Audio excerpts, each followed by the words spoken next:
Hey everyone, my name is Jake Nelson. I'm the exercise physiologist here at the Wellness Center. A little background on me: I graduated from Western Illinois University with my degree in exercise science 3 years ago.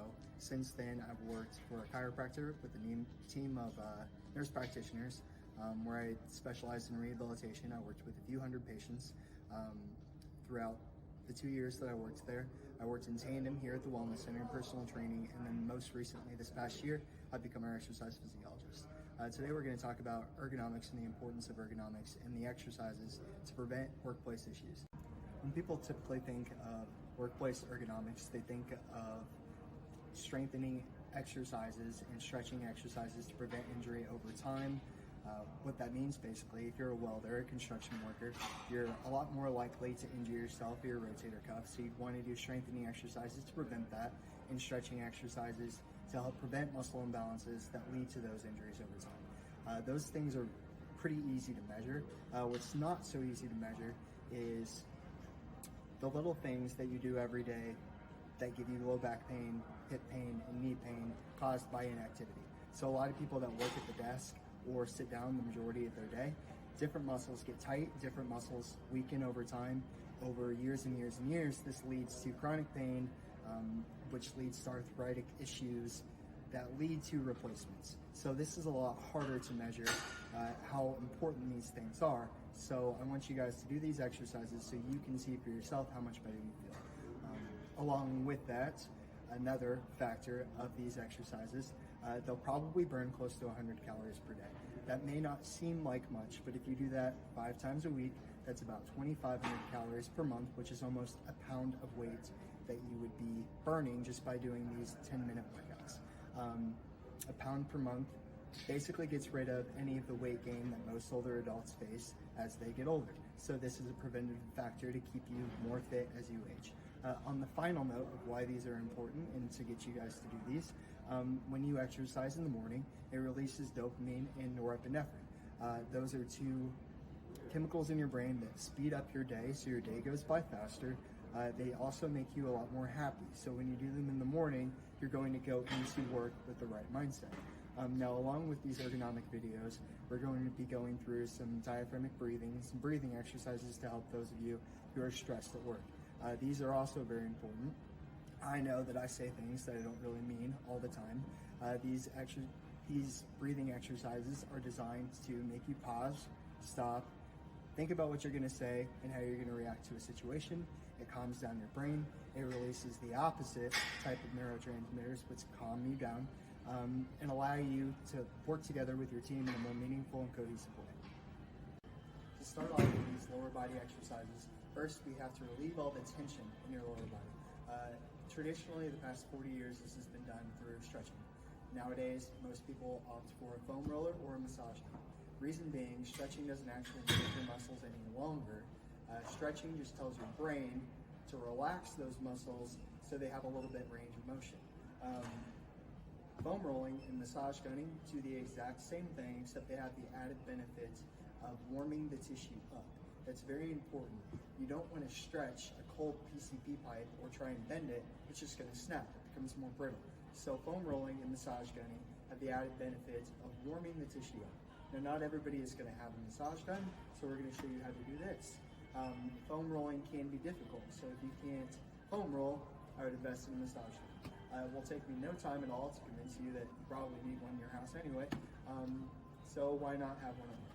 So the first thing, we're going to go over how to foam roll the lower body, then we'll go into the strengthening exercises. Those will wake you up. This will get rid of a lot of mobility issues that you have right away, so don't be surprised when little aches and pains start to go away throughout the weeks. So the first exercise is foam rolling the hamstrings. Now you want to place as much pressure as you can on the hamstring, do it for 30 seconds to a minute, and then switch sides.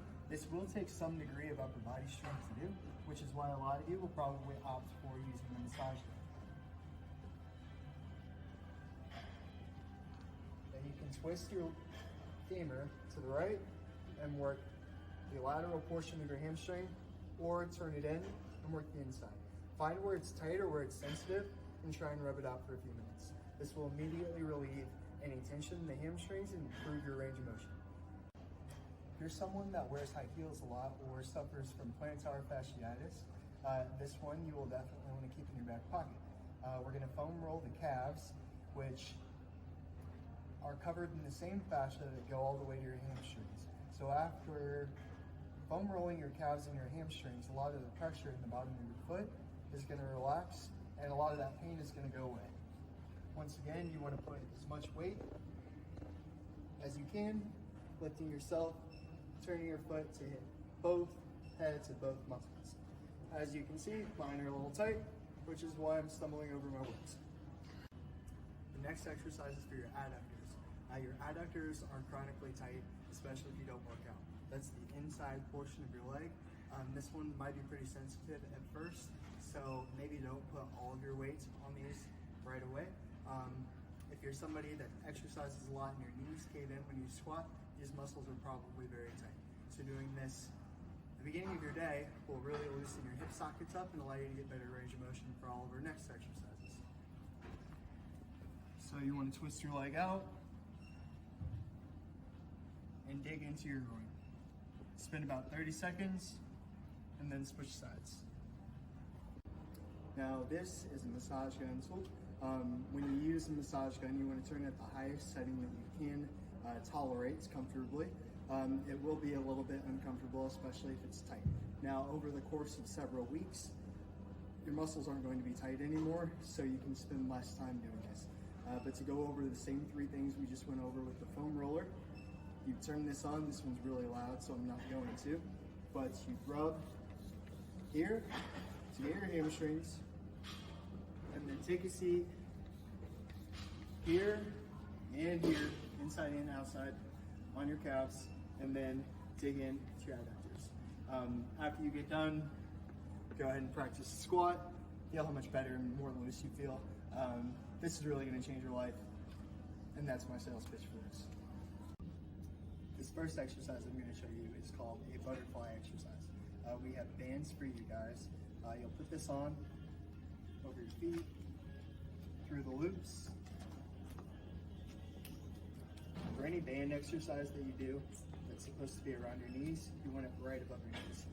This exercise is one of my favorites because it allows the patient or you guys to sit down while you do these exercises so you don't have to crawl on the floor. You can do this anytime you have a bench or anything to sit on. There's 3 variations that I want you guys to do. Each will hit a different portion of the glutes and the glute minimus. This is very important because by strengthening those glute max and glute minimus muscles and the glute medius, it helps pull your femur back into socket and relieve the tension in your hip flexors. Anytime you strengthen one side of your body, the other side, which in this case would be your hip flexors, shuts down. That means you don't have to sit there and stretch your hip flexors all the time because you're strengthening this. Strength goes a lot longer of a way because now we're strengthening the muscles that help you walk, help you squat, help you stand, help you walk upstairs, and strengthening the motor patterns that are going to help you lift patients up off of the ground. That's why I always go the route of it's better to strengthen muscles than always stretch them out. It has a lot more benefits than just stretching. So first, you're going to lean back, open your hips up, come back forward 20 times. Next, we're going to go to a neutral setting 20 times, and then bend all the way over 20 times. For all our exercises, you'll do 2 sets of 20. I would work one exercise, one exercise, one exercise, and then restart over. The next exercise we have is standing hip abduction. So go ahead, put the band back around your knees. The further away it is from your knees, the harder it will be. So when you guys max out on bands after a few months, you can start to lower this down your leg, and that will make it a little bit more challenging for you. So grab the wall, point your toe in. You never want your toe to flare out. That works the incorrect motor pattern. You want your toe in, just abducting your hip. 12 repetitions, and then 12 repetitions on the other side. After that, your hips will be warmed up for the final exercise for lower body. The final exercise we're going to talk about is air squats. in chair squats for those of you who aren't confident yet in doing chair squats. So we're gonna break down the proper form to do a squat. We're gonna go slightly more than shoulder width apart for most people. You're going to turn your toes out 10 to 20 degrees.